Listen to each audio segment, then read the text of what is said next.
Maharaj, I want to ask this question that many times when service or like it's given, then we tend to become service oriented or project oriented. Like we want to get the seva done, and we do not like. I personally don't take care of the feeling of devotees. That's it. So how to like imbibe this quality, like to become? There has to be a balance of the two. You can't just take one or the other, because we do have projects. If we become so devotee oriented that we don't do our service, we just hang out, as they say. That's not the path of perfection. We have our projects, and we must strive to contribute to the project according to our particular duties.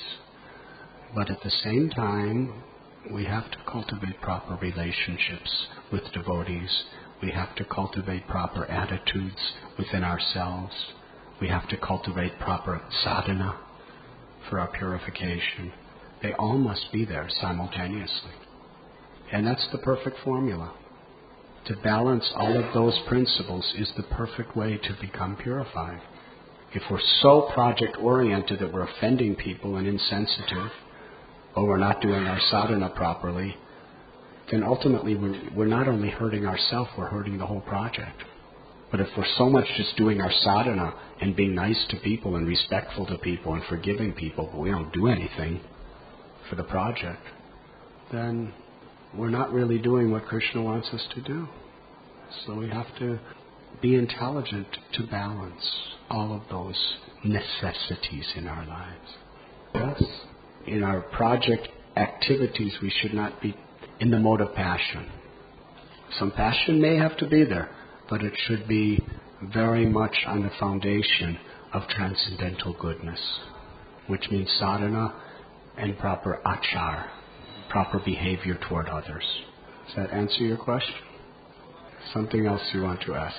Yes, I can see. Maharaj, I want to ask, like, suppose I am given the seva and the devotee is not cooperating.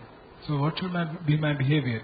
The thing is that seva is very urgent and the devotee is not cooperating. So what should I do? And I personally cannot take care of many things. I have limitations. So. You can try your best.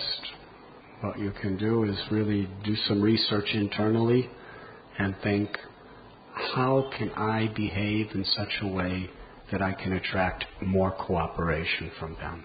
Yes, we could all strive to do that. Sometimes it's beyond our control, but usually, to some extent at least, it is within our control. The reason why people aren't cooperating may have something to do with me. It may be that I'm not setting a good enough example. It may be that I'm not appreciating them enough for what they're doing. It may be that I'm not respecting them enough, so they're feeling discouraged. It may be that I'm not organizing the schedules in such a way that is within their means. Yes. It may be that I'm not generating enthusiasm enough.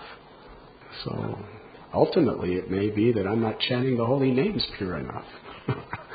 So we should be trying to improve ourselves in every way to inspire cooperation. And certainly those things will improve it. But even if there's not so much cooperation, we just try our very best according to what we have just said and leave the rest to Krishna. Krishna's pleased if we're honestly trying our best. You were listening to Radhanath Swami on devotionalnectar.com.